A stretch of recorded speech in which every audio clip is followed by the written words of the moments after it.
ನಮಸ್ತೆ ಗೆಳೆಯರೆ, ಇವತ್ತಿನ ಸ್ಟೇಟ್ ಕರೆಂಟ್ ಅಫೇರ್ಸ್ಗೆ ಸ್ವಾಗತ. ಇವತ್ತಿನ ದಿನಾಂಕ 29 ಫೆಬ್ರವರಿ 2024. ಅಂದರೆ ಇವತ್ತು ಅಧಿಕ ವರ್ಷದ ದಿವಸ. ಅಧಿಕ ವರ್ಷ ಅಂದರೆ ಲೀಪ್ ಇಯರ್ ಅಂತಲೂ ಕರಿತೀವಿ. ಸೊ 2024 29 ಫೆಬ್ರವರಿ ಅಧಿಕ ವರ್ಷ ದಿವಸ. ಇವತ್ತಿನ ನಮ್ಮ ಮೊದಲನೆಯ ಪ್ರಶ್ನೆ, ಭಾರತದ ರಾಷ್ಟ್ರೀಯ ವೈಜ್ಞಾನಿಕ ದಿವಸ 2024ನೆಯ ಥೀಮ್ ಏನು ಅಂತ ಕೇಳಿದ್ದಾರೆ. ಮೊದಲನೆಯ ಪ್ರಶ್ನೆ, indigenous technology for Viksit Bharat, share your ideas, global science for global wellbeing, science for women, women for science. ಗಳಿರೆ ಸರಿಯಾದ ಉತ್ತರ indigenous technology for Viksit Bharat. ಹಾಗಾದರೆ ಸಿ ವಿ ರಮಣ್ರ ಬಗ್ಗೆ ಸ್ವಲ್ಪ ನೋಡಿಕೊಳ್ಳೋಣ. ಸರ್ ನೋಡಿ, 29 ಫೆಬ್ರವರಿ 2024 ಇದು ಸಿ ವಿ ರಮಣ್ರವರು ಸಿ ವಿ ರಮಣ್ ಇಫೆಕ್ಟ್ ಸಂಶೋಧನೆಯನ್ನು ಘೋಷಣೆ ಮಾಡಿಕೊಂಡಿರುವ ವರ್ಷಕ್ಕೆ ನಾವು ಅವರ ನೆನಪಿಗಾಗಿ, ಅವರ ಈ ಸಂಶೋಧನೆಯ ನೆನಪಿಗಾಗಿ ನಾವು ರಾಷ್ಟ್ರೀಯ ಸೈನ್ಸ್ ಡೇಯನ್ನು ಸೆಲೆಬ್ರೇಟ್ ಮಾಡ್ತೀವಿ, ಆಚರಣೆ ಮಾಡ್ತೀವಿ. ಸಿ ವಿ ರಮಣ್ರವರಿಗೆ 1930ರಲ್ಲಿ ನೊಬೆಲ್ ಪ್ರಶಸ್ತಿಯಿಂದ ಪುರಸ್ಕಾರವನ್ನು ನೀಡಲಾಗಿದೆ. ಅದಕ್ಕಾಗಿ ಈ ವರ್ಷದ indigenous technology for Viksit Bharat ಅಂತ ಹೇಳಿಕೊಳ್ಳೋದು.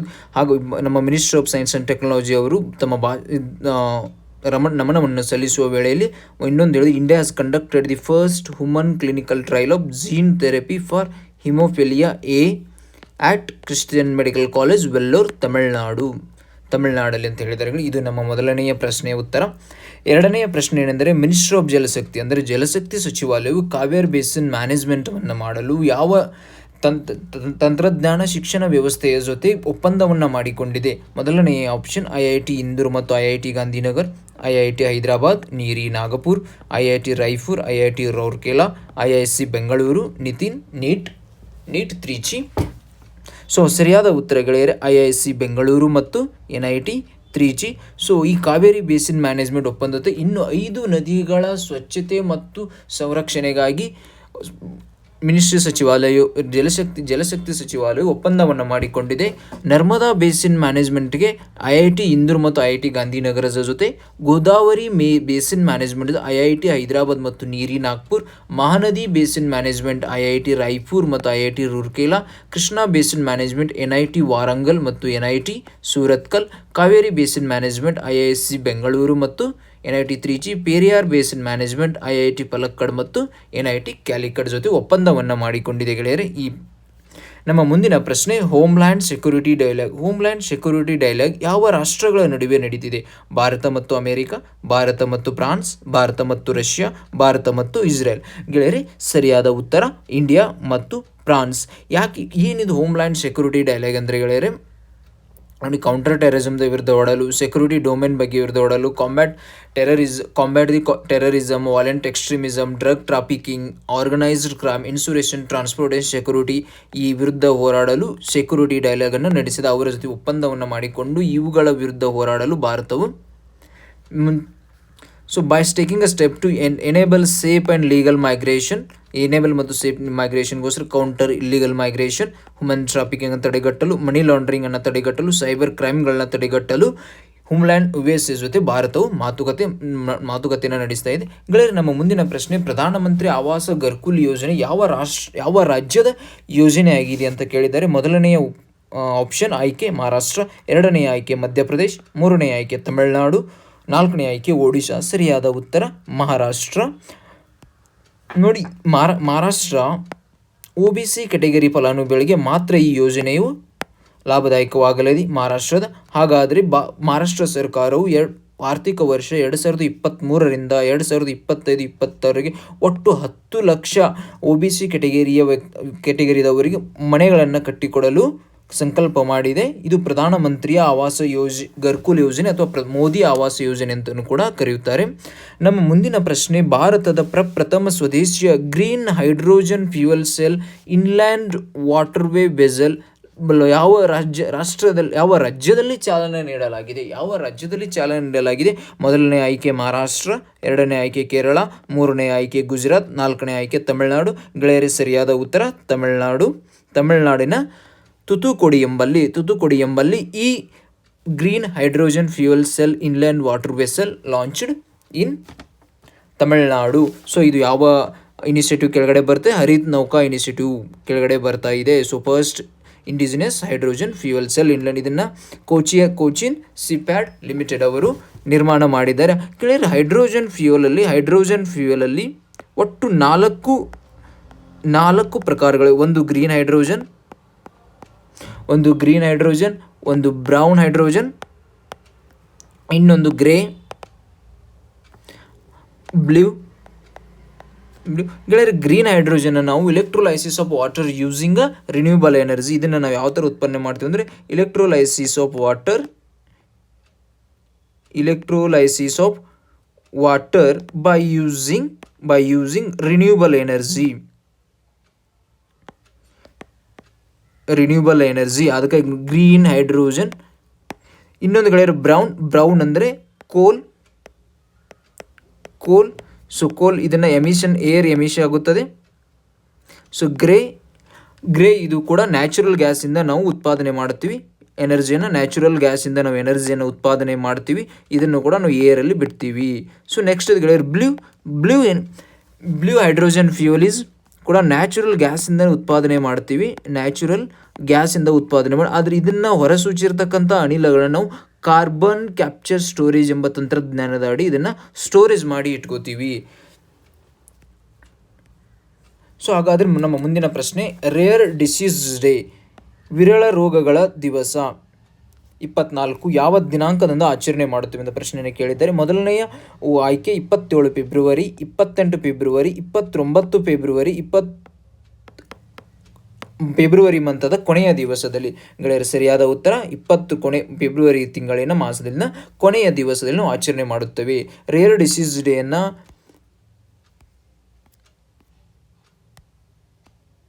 Rare disease day 29 February is a rare disease day. Today is rare. So raising awareness, generating a change for 300 million people worldwide living the rare disease. So rare ಡಿಸೀಸನ್ನು February ಮಂತದ ಕೊನೆಯ ದಿವಸದಲ್ಲಿ ಆಚರಣೆ ಮಾಡುತ್ತೇವೆ. First rare disease was 29 February 2008ರಲ್ಲಿ ಆಚರಣೆ ಮಾಡಲಾಯಿತು. ಈ ವರ್ಷದ ರೇರ್ ಡಿಸೀಸ್ ಡೇ 2024 ವರ್ಷದ ಥೀಮ್ ಅಥವಾ ಘೋಷವಾಕ್ಯವೇನೆಂದರೆ ಶೇರ್ ಯುವರ್ ಕಲರ್ಸ್.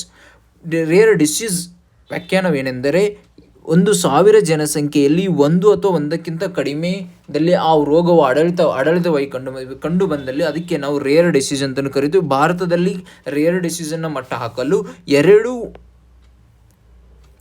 ಯೋಜನೆಗಳಿದೆ. ಒಂದು national rare disease committee, national rare disease policy 2021. ಹಾಗಾದರೆ ನಮ್ಮ ಮುಂದಿನ ಪ್ರಶ್ನೆ ಏನೆಂದು ನೋಡಿಕೊಳ್ಳೋಣ. Disney India merged with which company? Disney India ನಮಗೆಲ್ಲರಿಗೂ ಗೊತ್ತು, ಇದು ಒಂದು ಪ್ಲಾಟ್ಫಾರ್ಮ್. ಹಾಗಾದರೆ ಇದು ಈಗ ಯಾವ ಕಂಪನಿಯ ಜೊತೆ ಮರ್ಜ್ ಆಗಿದೆ? ಅಂದರೆ ರಿಲಯನ್ಸ್ ಇಂಡಸ್ಟ್ರಿ ಲಿಮಿಟೆಡ್ ಆಗಿ ವಾಯಾಕಾಮ್ 18 ಅಡಿಯಲ್ಲಿ ಇದನ್ನು ನಡೆಸಿಕೊಳ್ಳೋದು. ಹಾಗಾದರೆ ಇದು 63% ಹೊಂದಿತ್ತು, ಈಗ ಸಂಪೂರ್ಣ ತನ್ನ ಸ್ವಾಧೀನವನ್ನು ಮಾಡಿಕೊಂಡಿದೆ. ಇದರ ಚೇರ್ಪರ್ಸನ್ ಬಂದ್ಬಿಟ್ಟು ನೀತಾ ಅಂಬಾನಿ ಅವರು ಆಗಲಿದ್ದಾರೆ. ಅವರು ಈ ಕಂಪನಿ ಡಿಸ್ನಿ ಇಂಡಿಯಾ ಮತ್ತು ವಾಯಾಕಾಮ್ 18 ಮುಂದಡೆ ನಡೆಸಿಕೊಂಡು ಹೋಗಲಿದ್ದಾರೆ. ಸೊ ಹಾಗಾದರೆ ನಮ್ಮ 8ನೆಯ ಪ್ರಶ್ನೆ, which eminent personalities in the field of performing arts selected academic fellows? ಅಂದರೆ ಅಕಾಡೆಮಿಕ ರತ್ನಗಳನ್ನು ಯಾರಿಗೆ ನೀಡಲಾಗಿದೆ? ಎಂ ಕಾನ್ವಲಿಕರ್, ವಿನಾಯಕ್ ಕೇಡೇಕರ್, ಬೇಳೂರು ರಘುನಂದನ್, ಸಹನಾ. ಸರಿಯಾದ ಉತ್ತರ ಗೆಳೆಯರೆ ವಿನಾಯಕ್ ಕೇಡೇಕರ್. ಇವರ ರಾಜ್ಯ ಗೋವಾ.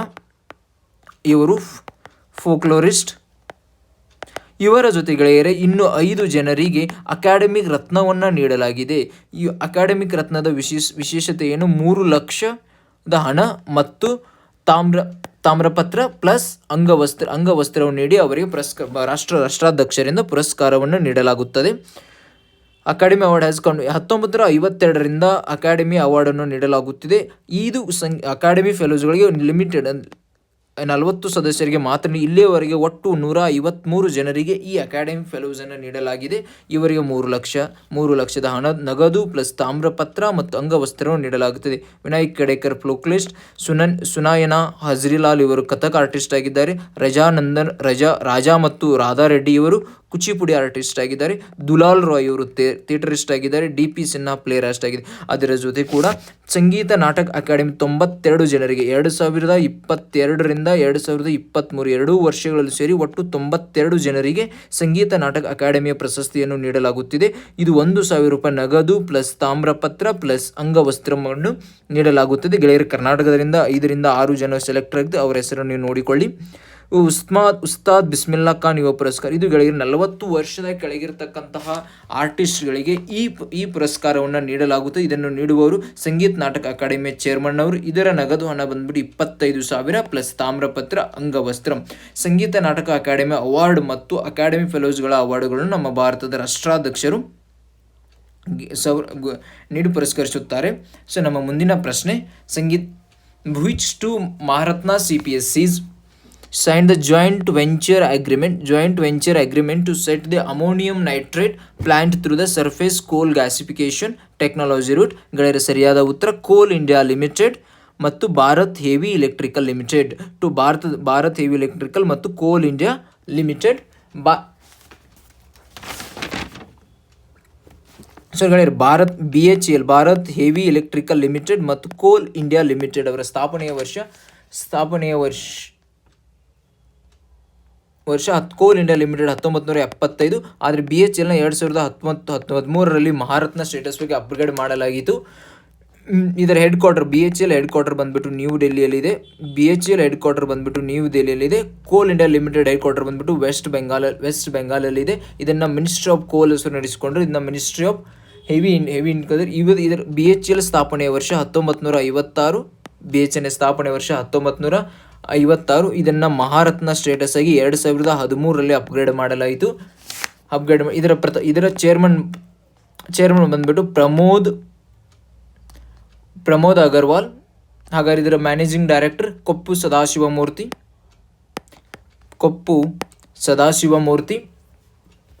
ಗೆಳೆಯರಿ, ಮಹಾರತ್ನಗೆ ಸೇರಿಕೊಳ್ಳು ಕ್ರೈಟೇರಿಯಾಗಳು ಏನೆಂದರೆ, ಮೊದಲು ಯಾವುದು ಮಿನಿ ರತ್ನವಾಗಿರಬೇಕು.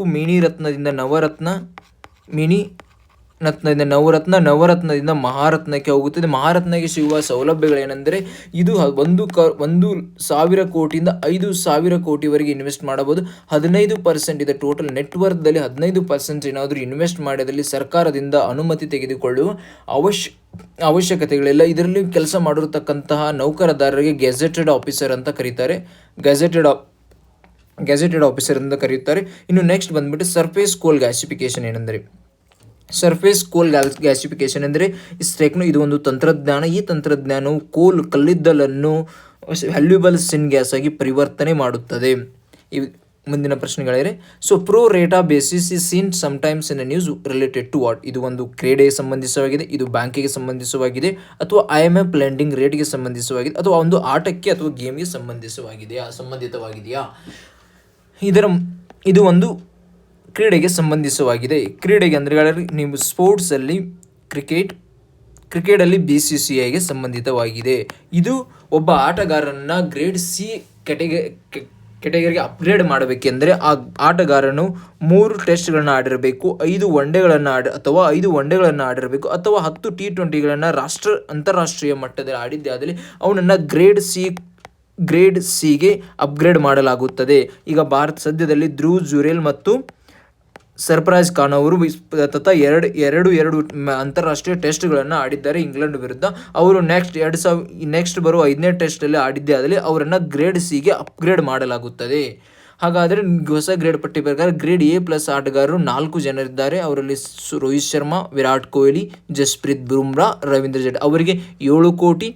ಗ್ರೇಡ್ A ಆಟಗಾರರಿಗೆ 5 ಕೋಟಿ, ಗ್ರೇಡ್ B ಆಟಗಾರರಿಗೆ 3 ಕೋಟಿ, ಗ್ರೇಡ್ C ಆಟಗಾರರಿಗೆ 1 ಕೋಟಿಯಾಗಿ ನೀಡಲಾಗುತ್ತದೆ. ಸೊ ನಮ್ಮ 11ನೇ ಪ್ರಶ್ನೆ, who is appointed as the managing director of Mangalore refinery and petrochemical limited? So ಮೊದಲನೇ ಆಯ್ಕೆ ಸಂಜಯ್ ವರ್ಮಾ, ಮುಂಡುಕೂರು ಶ್ಯಾಮಪ್ರಸಾದ್ ಕಾಮತ್, ಕಪ್ಪು ಸದಾಶಿವಮೂರ್ತಿ, ಪ್ರಮೋದ್ ಅಗರ್ವಾಲ್. ಗೆಳೆಯರೆ ಸರಿಯಾದ ಉತ್ತರ ಮುಂಡುಕೂರು ಶ್ಯಾಮಪ್ರಸಾದ್ ಕಾಮತ್. ಗೆಳೆಯರಿ ಇವರೇ ಅವರು ಶ್ಯಾಮಪ್ರಸಾದ್ ಕಾಮತ್ ಅವರು. So minister of petroleum and natural gas ನೋಡಿ, minister of petroleum and natural gas has recently approved the appointment of Mundukumar Shyamprasad Kamath, managing director of Mangalore refinery and petrochemicals. Kamath is officially assumed role 28 February 2014ರಿಂದ. ಇದು ಮಂಗಳೂರು ರಿಫೈನರಿ ಪೆಟ್ರೋಲಿಯಂ ಲಿಮಿಟೆಡ್, ಇದು ONGC subsidy ಕಂಪನಿಯಾಗಿದೆ. So ನಮ್ಮ last ಕೊನೆಯ ಪ್ರಶ್ನೆ. ಅಂತಾರಾಷ್ಟ್ರೀಯ ಚಿತ್ರೋತ್ಸವಕ್ಕೆ Daali ಧನಂಜಯಗಿ ambassador ಆಗಿ ರಾಯಭಾರಿಯಾಗಿದ್ದಾರೆ. ಬೆಂಗಳೂರಲ್ಲಿ ನಡೆಯಿರ್ತಕ್ಕಂಥ ಅಂತಾರಾಷ್ಟ್ರೀಯ ಸಿನಿಮೋತ್ಸವಕ್ಕೆ ಕರ್ನಾಟಕದ ಮುಖ್ಯಮಂತ್ರಿಯಾದ ಸಿದ್ದರಾಮಯ್ಯನವರು ಚಾಲನೆಯನ್ನು ನೀಡಲಿದ್ದಾರೆ. ರಾಜ್ಯ ಸರ್ಕಾರದಿಂದ ಡಾಲಿ ಧನಂಜಯದಿಂದ ನೇಮಿಸಲಾಗಿದೆ. ಗೆಳೆಯರೆ ಇವತ್ತಿನ ಮಹತ್ವವಾದ ಪ್ರಶ್ನೆಗಳಿಗೆ ಉತ್ತರಗಳನ್ನು ನೀಡಿದ್ದೀವಿ. ನಮ್ಮ ಈ ಕ್ವಶನ್ಗಳು ನಿಮಗೆ ಇಷ್ಟವಾದಲ್ಲಿ ನೀವು ನಮ್ಮ ಚಾನಲ್ಗೆ ಸಬ್ಸ್ಕ್ರೈಬ್ ಮಾಡಿ, ಶೇರ್ ಮಾಡಿ, ಕಮೆಂಟ್ ಮಾಡಿ, ಹಾಗೆ ಲೈಕ್ ಮಾಡಿ. ಧನ್ಯವಾದಗಳು. Thank you.